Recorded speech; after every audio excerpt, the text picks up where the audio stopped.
think I've ever been suggested a movie this much in my life. But okay guys, it's that video. I'm gonna check out Puss in Boots 2: The Last Wish. I'm sorry I'm so late to this. I started working on that big video and then I had a plan to switch it up and do live action movies, but then I was like, dang, I don't know what video to make. And I just hit this creative stump where I wanted to try and switch up my content for more variety, but I also wanted to just do another video on anime and movies, because I'm always interested in anime and movies. I'm obsessed with them. There isn't a month that goes by where I don't rewatch the Lego Movie, or Coco, or Hoodwinked. And another reason this video took so long for me to make is because I didn't want to make a video on this movie if I didn't have anything to add on. There's already been a million video essays where people say exactly what I think. People have dived into the anxiety portions, which is really cool. The villains. People have dived into the spectacular animation, obviously. Matt Pat just uploaded a video about it. This movie has reached all of the internet, and I'm so excited about that. Even more excited because it's DreamWorks, who have been kind of the underdog throughout these last few years in anime and movies. Not in terms of sales, obviously. Boss Baby 2 did pretty well for the pandemic. A little too well, if you asked me. But in terms of quality, they were kind of going downhill. But recently, they have really gotten that back. Bad Guys was a super simple movie, but this was a stepping stone into their next golden age, which we're gonna get. Also, more furry movies is just what I need. Zootopia 2, guys. Zootopia 2! And Puss in Boots: The Last Wish has really certified that this is gonna be their next big decade. You're telling me we're gonna get a Kung Fu Panda 4 and possibly Shrek 5 from probably the same people who worked on Puss in Boots 2. Imagine how cool the fight scenes in the next Kung Fu Panda will be if it looks anything like this. Okay guys, I need to calm down. I am way too excited in this video. Now, I did actually have some topics I wanted to explore in this video that I do feel is different from what I've seen, specifically the horror elements in this movie, because it is something that I feel is so underutilized in the animation medium, and it's something I really want to see more of. Specifically, horror has so much unused potential in the animated movie world, and it sucks that it's kind of been less done because animated movies have been so closely regulated to appeal to wide audiences. And having a character die in a bloody fight scene might look cool to me, but probably not kids going in to see the next Disney movie. So horror animation has been mostly tied to video games, Five Nights at Freddy's, Undertale, Bendy and the Ink Machine, the millions of others that are coming out that I don't really like, but I guess they're horror. We've also seen it done quite a bit in stop motion with Paranorman, Nightmare Before Christmas, Coraline. I also think that stop motion works with horror so well because stop motion puppets have always given, at least to me, this already eerie vibe. And we have yet to get full out scary scenes in animated movies until now, which I'm going to get into soon. Obviously, that's not to say that we haven't gotten intense scenes in animated movies before, because oh my god, do my hands get sweaty every time I watch Toy Story 3. That movie is terrifying, and it works just as well as Puss in Boots 2 in terms of fear and tension. I really think if Pixar sat down and created solely a horror movie in animation, it would be the coolest thing ever. If DreamWorks actually picked up the Plants vs. Zombies movie, they could have definitely added some horror elements. But enough about other movies, let's get into why I think Puss in Boots 2 does such a great job with animated fear, tension, and horror. The movie starts off with this exciting build of Puss in Boots in his prime. He's dancing, we got kids cheering him on. This kid sounds weirdly like that new Pinocchio to me. Anytime I hear a kid voice actor now, I just think Del Toro's Pinocchio instantly. I don't know why. You stepped on my face! Sing, Puss, sing! But this introduction serves as an overly optimistic foreshadowing to rock bottom, a cliche that's been done so perfectly in DreamWorks movies. And it serves such a purpose here to show that Puss in Boots has won so many of his battles, he has started to accept himself as practically God. And that only means one thing: you're about to get hunted down by the coolest, most badass villain to ever be on screen. Puss has become the biggest jerk, and life is going to give him his helping. This is a BoJack Horseman situation, and everything comes crashing down when Puss in Boots gets crushed by a bell. And after a doctor's visit, he needs to retire from living life on the edge. A parkourist's worst nightmare. The whole 9 lives bit definitely felt like a very easy plotline that was expected, but boy does DreamWorks make it fun, and it builds on his character so much. I can't tell you how much I love this sequence of Puss in Boots just doing the most random, dangerous stunts. It's so creative. I can tell it's probably the animator's favorite scene to get to animate. After this all happens, we get one of the greatest character villain introductions in all of cinema. I'm not even joking. The introduction to the wolf, later revealed as Death, is some of the greatest pacing I've ever seen because it continues on Puss being this egotistical, not interested in anyone but himself person, and then all of that comes to a pit stop and Puss's entire mood changes. The switch up of Death pretending to be a fan and wanting Puss's autograph to then Death pointing to the word dead actually made me gasp. I don't think I've ever done that in a movie theater. It was timed so well, the pacing made me double take. I think this entire sequence is the greatest start to an Act 1 I've ever seen, and it was the movie's moment I got to lay back and be like, yeah, I'm gonna be all into this. The intense relatable fear of Puss is so unexpected of him and broke this entire persona made up by him in a matter of seconds. The shadow appearing under the door, the slight whistle that we hear when Puss is hiding, and it's so clear that they didn't hold back and they really got to experiment with how far they can take animation when it comes to a scene that needs tension. Like, compare this scene with a villain introduction in like a Hotel Transylvania movie or the Minions. Also, the coloring and composition of this scene and everything else in this movie has such an enhancement to the fear that Puss in Boots has. It looked so cool in theaters when everything went red. It looked like a really good video game cutscene to me. I just have to give this whole scene a 10 out of 10. It's also even better that they kept this strong character opening and was able to make him just as cool for the rest of the movie's runtime. You know a villain is awesome when the audience wants way more of them. Seeing Puss actually give up after this and accept fate was super heartbreaking and something I did not expect them to go full on with, and seeing him backtrack as he buries his old self is even more heart-shattering. I was tearing up the entire time, but I'm glad they chose to go full out with him giving up because I loved Puss just being a cat. It was comedy gold. Him just standing there peeing is amazing. And then they top this whole sequence with huge action moments after as they try to seal the map to the last wish. Just every scene gets better than the last. Next, we got the introduction to Jack Horner, which takes on a more silly approach compared to the wolf. And I feel like people on the internet have hyped him up just as much. A little too much. Don't search his name on Rule 30. I wouldn't say he's personally my favorite character just because it's hard to take him seriously, which is obviously the point of his character. That's what they intended, but it's not my cup of tea. Something about his face makes me feel gross. He looks like if Baloney was a person. I'm not gonna elaborate. I do, however, love how they did not make him care in the slightest. He is just the most stereotypical true evil spoiled leader, and that just becomes the joke of his character. So it's hard to hate him as a character when even he knows he's a bad person. Monster! Oh, what took you so long, idiot? And John Mulaney put his whole heart into every delivery of every line. They also brought Jiminy Cricket, which is the second time in 2022 we got to see him. Puss in Boots 2 obviously does it better. And like I stated in my last video, DreamWorks knows how to make small, very stylistically pleasing characters. I really love this guy's design so much. I just feel like he clashes so well with every background in this movie. This movie goes above and beyond with the fairy tale ideas. I actually found myself watching this whole sequence and being like, yeah, I get that reference. And the reference is like a 100-year-old poem. This movie gives them actual personalities beyond just being like Goldilocks. Don't even get me started on her. She is definitely one of those characters who is mean but not mean at the same time. I can't explain it. I really enjoyed this whole group.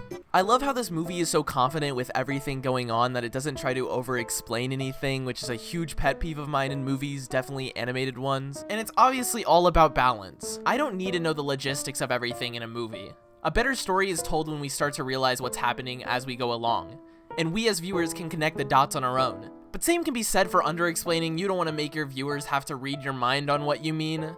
That's also a huge pet peeve of mine in stories. Movies and TV shows will sometimes just skip over things because they know if they dive deep, they'll realize it doesn't work in the universe. So they just kind of ignore aspects even if they don't work. But Puss in Boots 2, out of all movies and medium, has managed to fit the perfect balance. And when they do over-explain, that's usually the joke.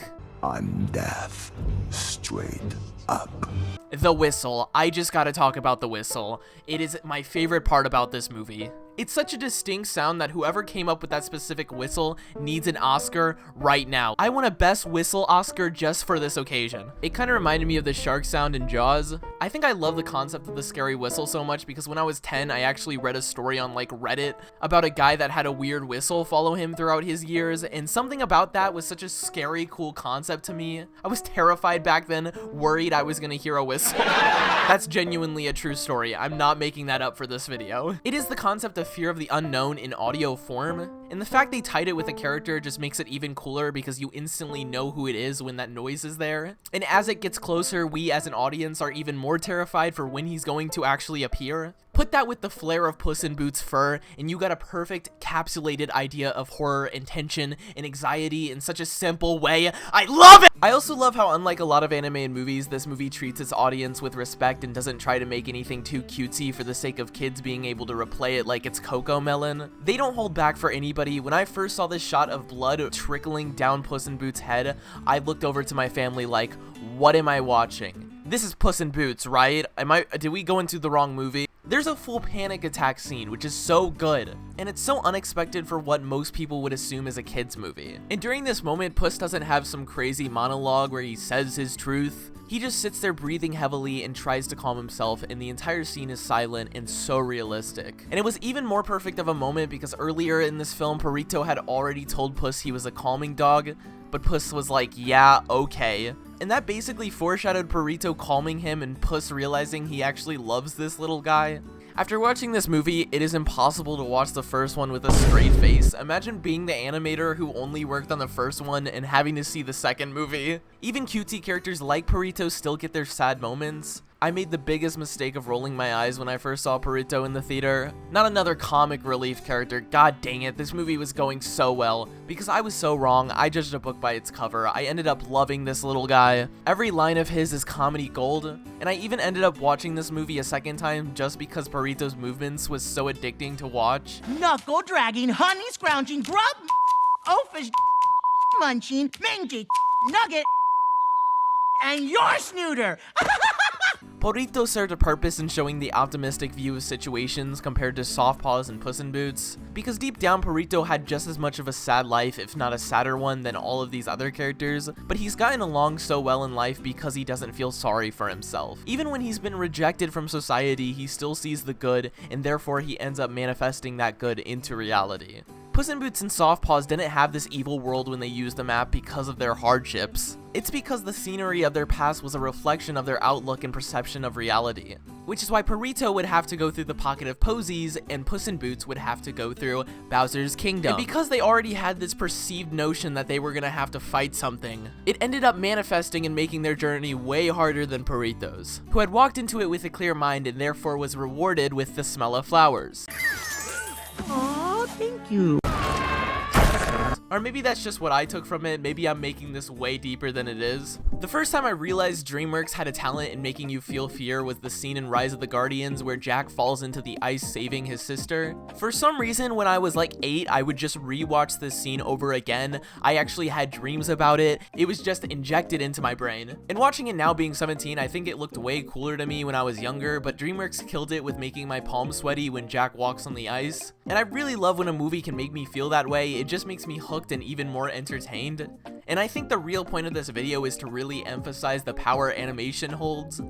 Like, it has the bonus of you getting to create whatever you want in the exact look you want, whereas live action can only work in the style of the real world. A tree is going to look like a tree you see every day, but in animation a tree can have cool gradients, amazing green colors clashing with a bluish shadow. You can give it eyes if you want, I don't know. And that's not to put down live action, because live action can have just as much color and beautiful scenes, but I think animation just has a tad bit more personality, in my opinion. And I really think big animated projects have the potential to use this and make some really cool scenes and connect with the audience, whether that's an actual animated horror movie or a movie like Spider-Verse where it has deeper arcs. Some of my favorite scenes in Pixar movies are the ones that I hate because they're so sad, but I love that I'm feeling sad for these non-existent characters. That is hard work paying off. I hope I can do that one day. Even when Puss in Boots 2 offers the most to its audience, it still does the work of making you feel interested beyond, wow, this wolf is scary, you should be scared. It manages this mix of entertainment and also tension in a way where it doesn't feel too random when something big happens,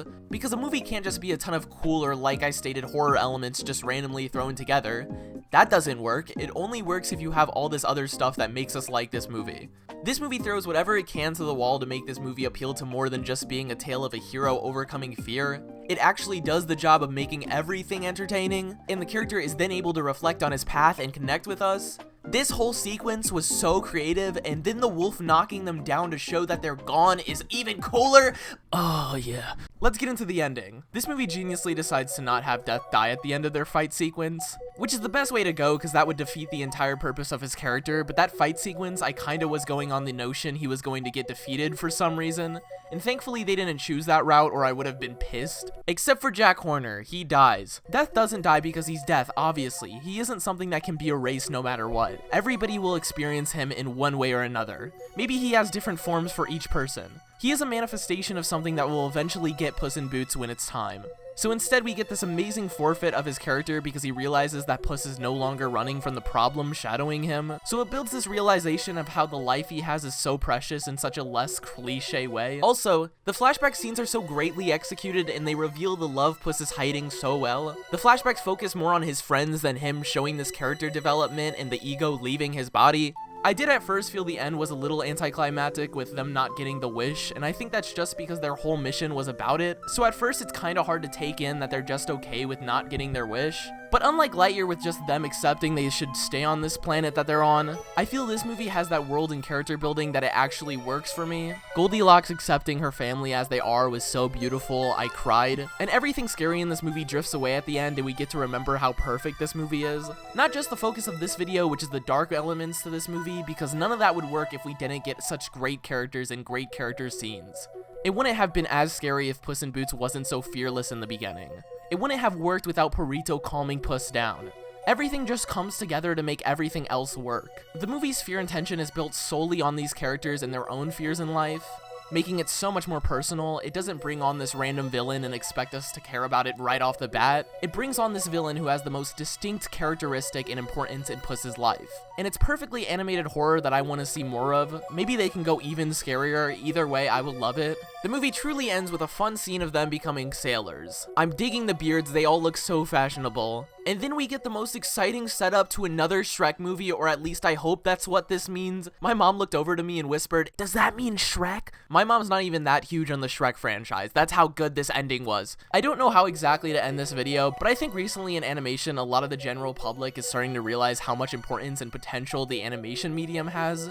And to see this crazy improvement of animated movies has been so cool. We've gotten deeper stories, characters are having some actual stakes that we can care about, and although I will always appreciate just a simple, fun animated movie, I think Puss in Boots 2 is able to capture that you can do both of that in a perfectly balanced way.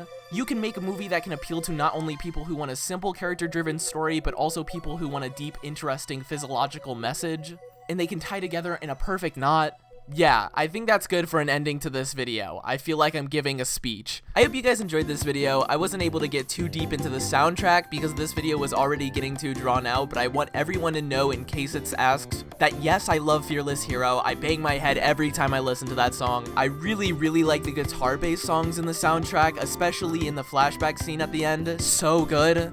Lots of stuff are coming now that I'm getting back into the groove of making YouTube videos. I guess another update for you guys is that I just turned 17, so that's pretty cool. I'll be 18 in 1 year, yay. Literally nothing will change. I don't feel 17, let alone 18, so I'll just be like, yay, I'm 18, and go back to watching the Lego movie. Stay awesome.